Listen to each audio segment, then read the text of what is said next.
మళ్ళీ కంపెనీలు ఎందుకు రాలేదని అడుగుతున్నాను నేను. ఎందుకు మీరు శంకుస్థాపన చేయలే? ఇది ఎట్టుందంటే కియా మోటార్స్ ఎవరు తీసుకొచ్చారు మీ అందరూ బాగా తెలుసు. ఆనాడు కియా మోటార్స్ తీసుకొచ్చి చంద్రబాబు నాయుడు గారు అహర్నిశలు కష్టపడ్డారు. 16 నెలల్లో ప్రొడక్షన్ తీసుకొచ్చారు. వైకాపా ప్రభుత్వ అధికారంలోకి వచ్చిన తర్వాత ఒక ఈమెయిల్ సృష్టించి గతంలో రాజశేఖర రెడ్డి గారు ఈమెయిల్ పెట్టారు, ఆ ఈమెయిల్ వల్ల కియా మోటార్స్ వచ్చిందండి. ఇంకేం చెప్పాలి స్వామి. టీసీఎస్ కూడా క్రెడిట్ తీసుకున్నారు, మీరు చూసారో లేదో. టీసీఎస్ కూడా క్రెడిట్ తీసుకోవడానికి ప్రయత్నించారు. మేము తీసుకొచ్చి నేనే చంద్ర గారితో మాట్లాడి ఆయన ఆఫీస్కి వెళ్ళాను స్వామి.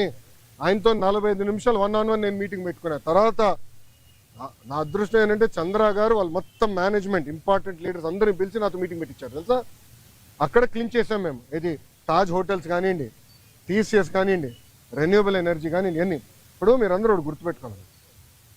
మీరందరూ ఒక ప్రశ్న అడిగారు, మహారాష్ట్రకి ఇంత పెట్టుబడి వెళ్తుంది. దానికి కారణం ఏంటో తెలుసా? Consistency in government. అంటే ఒకే ప్రభుత్వం మళ్ళీ మళ్ళీ వచ్చేగల ఏమవుతుందంటే అక్కడున్న పెట్టుబడులు పెట్టే వాళ్ళకి కాన్ఫిడెన్స్. డావోస్లో ఒక పారిశ్రామికవేత్త నేను కలిసాను, మన ఆంధ్ర రాష్ట్రంలో పెట్టుబడి పెట్టాడని. నాకు టైం లేదు బాస్, నాకు ఇంకో ఒక మీటింగ్ పరిగెడుతున్నా, నాతో నడవండి అని చెప్పి మన ఆంధ్ర పెవిలియన్ నుంచి భారత్ పెవిలియన్ వరకు మేము నడుచుకుంటూ వెళ్తున్నాం. ఒక 10 నిమిషాలు వాక్. ఆయన అన్నాడు, నేను జగన్మోహన్ రెడ్డి గారిని ఇదే డావోస్లో కలిసానికి ప్రయత్నించా, చాలామంది అడిగా, కలవనని చెప్పాడు అన్నాడు. ఎందుకన్నా? మీరు తెలుగుదేశం పార్టీ హయాంలో పెట్టుబడులు పెట్టారు కదా అంటే మీరు తెలుగుదేశం పార్టీ కంపెనీ, అది వరల్డ్ రినౌండ్ కంపెనీ. కనీసం వాళ్ళ సమస్యలు పరిష్కరించేదానికి గత ముఖ్యమంత్రి గారు కానీ ఇండస్ట్రీస్ మంత్రి కానీ కలవలేదు. నేను మంత్రి అయిన తర్వాత ఐటీ వాళ్ళతో మీటింగ్ పెట్టాను. వాళ్ళు కూడా చెప్పారు కదా మీటింగ్లో, ఫస్ట్ టైం గత 5 సంవత్సరాలు ఫస్ట్ టైం ఐటీ ఇండస్ట్రీతో మీటింగ్ పెట్టేది మీరు ఒక్కరే అని. ప్రజలు కూడా ఆలోచించాలి. ఈరోజు గుజరాత్లో 5వ బీజేపీ ప్రభుత్వం ఏర్పడింది గుజరాత్లో. దానివల్ల మీరు చూస్తే గుజరాత్ ఏమో స్పీడ్గా అభివృద్ధి కార్యక్రమాలు ముందరికెళ్తుంది. మహారాష్ట్ర కన్సిస్టెంట్గా మళ్ళీ ప్రభుత్వం వచ్చింది. సో కన్సిస్టెన్సీ ఉండే గల పెట్టుబడులు పెట్టేదానికి పారిశ్రామికవేత్తలు ముందరికి వస్తున్నారు, వాళ్ళు పెట్టుబడులు పెడుతున్నారు, ముందరికి వెళ్తున్నారు. ఈ మన రాష్ట్రంలో ఏమైందంటే 2014 నుంచి 19 వరకు ఒక స్పీడ్గా వెళ్ళాం, కరెక్ట్గా వచ్చి బ్రేక్ పడింది. బ్రేక్ ఎలా పడింది కూడా నేను చెప్తాను. పీపీఎల్ రద్దు చేయలేదా? ఒకే రాజధాని వద్దు 3 రాజధానులని ఒక రాజకీయ గేమ్ ఆడలేదా? దానివల్ల ఎవరు నష్టపోయారండి? ఆంధ్ర రాష్ట్ర ప్రజలు నష్టపోయారు, ఉత్తరాంధ్ర ప్రజలు నష్టపోయారు, రాయలసీమ ప్రజలు నష్టపోయారు. దయచేసి ప్రజలందరూ ఇది గమనించాల. అందుకే మన ప్రధానమంత్రి గారు కానివ్వండి, ముఖ్యమంత్రి గారు కానివ్వండి, నేను కూడా నా స్పీచ్లో విశాఖపట్నంలో మళ్ళీ ఎన్డీఏ కూటమి గెలవాల్సిన అవసరం ఉందని చెప్పాను. మాకు ఇంకా 4 సంవత్సరాలు 5 నెలలు ఉంది ఎన్నికలకి. 4 సంవత్సరాలు 4 నెలలు 5 నెలలు ఉంది ఎన్నికలకి. ఎందుకంటున్నానంటే కన్సిస్టెన్సీ ఆఫ్ గవర్నమెంట్ ఉంటేనే కాన్ఫిడెన్స్ ఉంటుంది. దావాస్లో చాలా మంది నన్ను అడిగిన ఒక ప్రశ్న ఏంటి తెలుసా? మీరు బాగున్నారు, చంద్రబాబు నాయుడు గారు మేము నమ్ముతాం, కానీ జగన్మోహన్ రెడ్డి అనే వ్యక్తి గెలవడానికి గ్యారంటీ మీరు ఇస్తారా అని అడిగారు. గతంలో మేము చాలా ఇబ్బంది పడ్డాము, మళ్ళీ జగన్మోహన్ రెడ్డి గెలవడానికి గ్యారంటీ ఏంటని అడుగు. అమర్ రాజా బ్యాటరీ మీకు అందరు తెలుసు కదా. అమర్ రాజా బ్యాటరీ ఒక brand. Amar Raja battery corporate headquarters Chittoor జిల్లాలో ఉంటుంది. వాళ్ళు కట్టే పన్నులో ఇన్కమ్ ట్యాక్స్లో ఆంధ్ర రాష్ట్రానికి ఎక్కువ భాగం వాటా వస్తుంది. ఎందుకంటే వాళ్ళ హెడ్ క్వార్టర్స్ ఆంధ్ర రాష్ట్రం. ఆంధ్ర రాష్ట్రంలోనే highest tax payer Amar Raja battery. ఆ అమర్ రాజా బ్యాటరీని వేధించలేదా గత ప్రభుత్వం? ఇదే కోడిగుడ్డుని అడుగుతున్నా, నువ్వు వేధించలేదా? సైకోని అడుగుతున్నా, నువ్వు వేధించలేదా? లేబర్ రేట్ చేయించావు, పొల్యూషన్ రేట్ చేయించావు. అది మా సొంత జిల్లాలో ఉంది. 30 సంవత్సరాల నుంచి మా జిల్లాలో ఉంది. ఒక్కరికి లెడ్ పాయిజనింగ్ అవ్వలేదు స్వామి 30 సంవత్సరాల్లో. ఎందుకంటే వాళ్ళు highest ethics, highest standards maintain చేసే పరిస్థితి. అలాంటి కంపెనీని వెంటాడి ఏడిపిస్తే ఎవడొస్తాడండి పెట్టుబడి పెట్టేదానికి? ప్రజలు కూడా గమనించాలండి, ప్రజలు సీరియస్గా ఆలోచించాలి. ఎందుకంటే ఈరోజు ఒక్కొక్క పారిశ్రామికవేత్తను ఒప్పించేదానికి ఎంత కష్టపడాల్సి వస్తుంది మాకు. ఇప్పుడు కాగ్నిసెంట్ నేను ఎక్కడ కలిసానండి? కాగ్నిసెంట్ చైర్మన్ వాళ్ళ పెవిలియన్కి వెళ్ళి నేను కలిసాను. ఒక మంత్రిగా నాకు అవసరమా వేరే వాళ్ళ ఆఫీస్కి వెళ్ళి కలిసి? నేను వెళ్ళా. ఎందుకు వెళ్ళా? మన పిల్లల కోసం నేను కమిట్మెంట్ ఇచ్చా, వాళ్ళ కోసం వెళ్ళాలని పెవిలియన్కి వెళ్ళా. త్వరలోనే మంచి న్యూస్ కూడా వస్తుంది, ఉత్తరాంధ్ర విశాఖపట్నంకి వస్తుంది. స్వామి ఏంటండి? డావోస్లో కాదండి, జ్యూరిక్లో. Okay sir.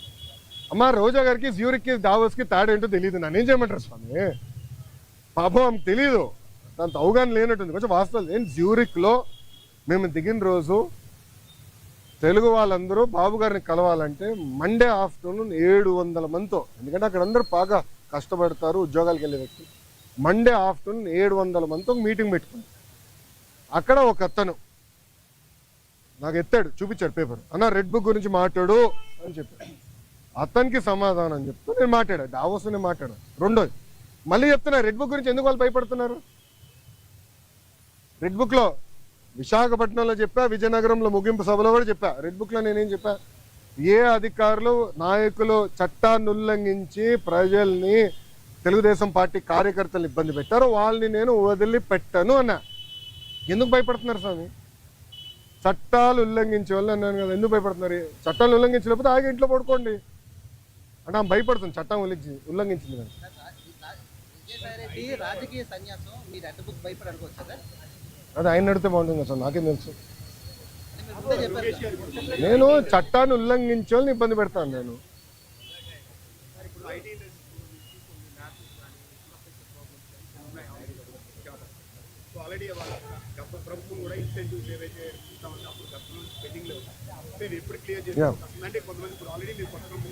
ఎస్ ఎస్ అన్న, ఇప్పుడు నేను ఆల్రెడీ వాళ్ళందరితో టచ్లో ఉన్నా. వాళ్ళు అడిగిన బేసిక్ కమ్యూనిటీస్, ఇప్పుడు బస్ అడిగారు, స్ట్రీట్ లైటింగ్ అడిగారు, ఆ బేసిక్.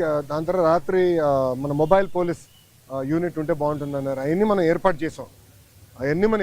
ఇన్సెంటివ్స్ విషయంలో కూడా నేను కేశవంతో మాట్లాడి త్వరలోనే అది రిలీజ్ చేస్తాను, దానికి సందేహం లేదు.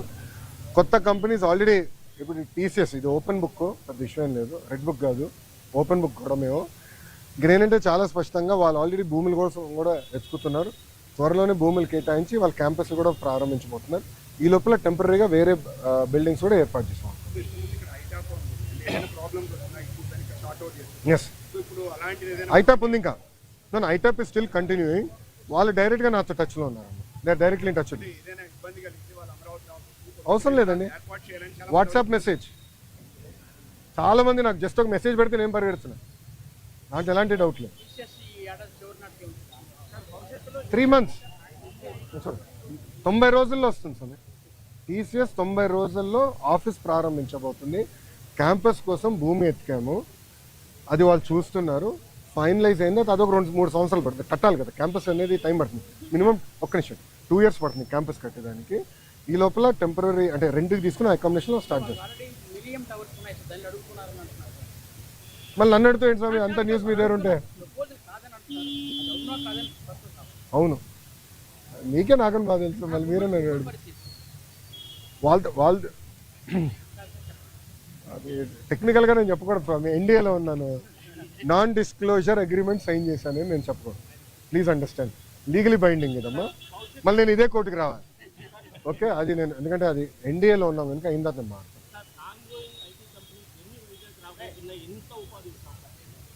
అన్నా. నా అంచనా ప్రకారం 5 సంవత్సరాల్లో కనీసం 5 లక్షల మంది ఐటీ రంగంలో వైజాగ్లో ఉద్యోగాలు కల్పిస్తాం. 5 లక్షలు. ఎందుకంటే నేను ఓపెన్గా చెప్తున్నా, 2014 నుంచి 2014 నుంచి